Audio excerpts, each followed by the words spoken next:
পুজোর ফার্স্ট ল্যাপটাও কিন্তু বৃষ্টির মধ্যেই কেটেছিল, এটা মনে রাখতে হবে। এবং তারপরে এটা দ্বিতীয় নিম্নচাপ পুজো কেন্দ্রিক।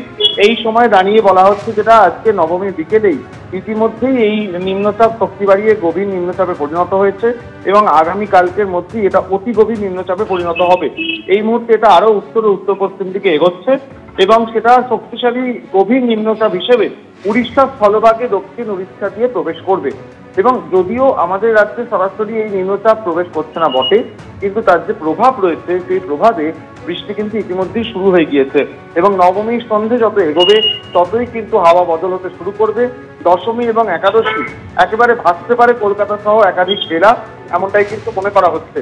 বিশেষ করে যেটা বলা হচ্ছে, নবমীতে নিম্নচাপ তার জেরে আগামীকাল দশমীতে কলকাতায় ভারী বৃষ্টির সতর্কতা রয়েছে।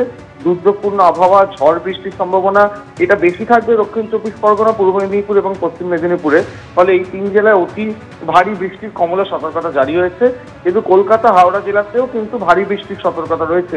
উত্তর চব্বিশ পরগনা, হুগলি, পূর্ব বর্ধমান, ঝাড়গ্রাম, বাঁকুড়া, পুরুলিয়া সর্বোচ্চ ভারী বৃষ্টির আশঙ্কা রয়েছে এবং শুক্রবার পর্যন্ত এই ভারী বৃষ্টির সম্ভাবনা রয়েছে এবং তারপর শনিবার থেকে কিছুটা পরিবর্তন হবে এবং রোববার গিয়ে আকাশ আরেকটু সাফ হবে, কিন্তু তখনও বৃষ্টি বিস্তার চলবে। তারপরে যেটা দেখা যাচ্ছে যে পুজোর শুরুতে যে আশঙ্কা তৈরি হয়েছিল, গোটা পুজো অবশ্য এই বৃষ্টির মধ্যে থাকেনি। আমরা গত পরশু কিছুটা আকাশ রোদ সেগুলো পাওয়া গেছিল, কিন্তু নবমীর দুপুর অব্দি মোটামুটি রোদ দেখা যাচ্ছিল, তারপরেই পরিস্থিতি বদল।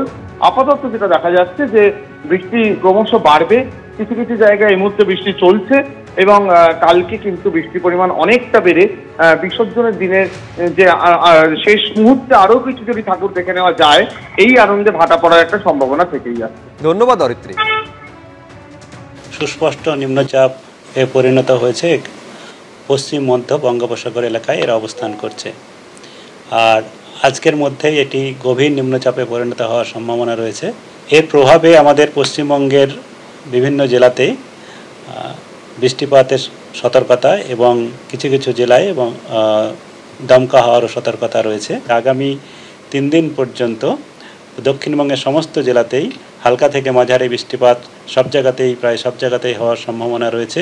তার সঙ্গে সঙ্গে ভারী থেকে অতি ভারী বৃষ্টিপাতেরও সতর্কতা রয়েছে।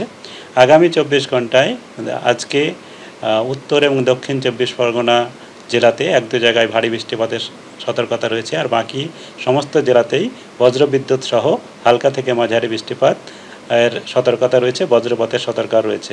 পুজোর শুরু থেকে যে আবহাওয়ার পূর্বাভাস ছিল যে বৃষ্টি হতে পারে, সেই বৃষ্টির জায়গা থেকে কোথাও না কোথাও একটা সম্ভাবনা বা সেই ভয় থেকে কিন্তু মানুষ প্রথমা বা দ্বিতীয়া থেকে তারা রাস্তায় নেমে গিয়েছে এবং আজকে একেবারে শেষ বেলাতে ফের একটা নিম্নচাপের ভ্রুকুটি রয়েছে এবং আজকে বিকেল থেকেই যেটা দেখা যাচ্ছে যে গোটা শহর জুড়ে কালো মেঘ এবং সেখানে কিন্তু বৃষ্টিপাত ইতিমধ্যে শুরুও হয়ে গেছে, কিন্তু মানুষের কোনোভাবে কিন্তু একেবারে কোনো ভাটা নেই তাদের আগ্রহে।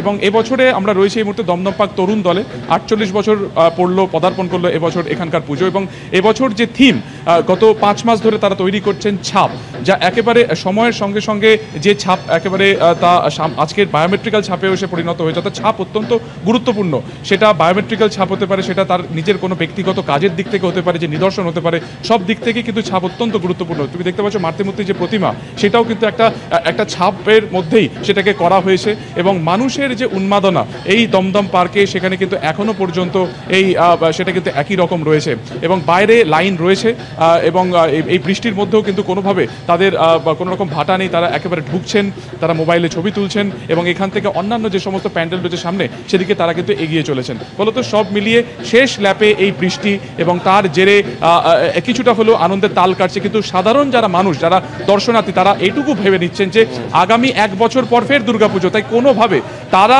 আজকে কিন্তু বাড়িতে বসে থাকবে না।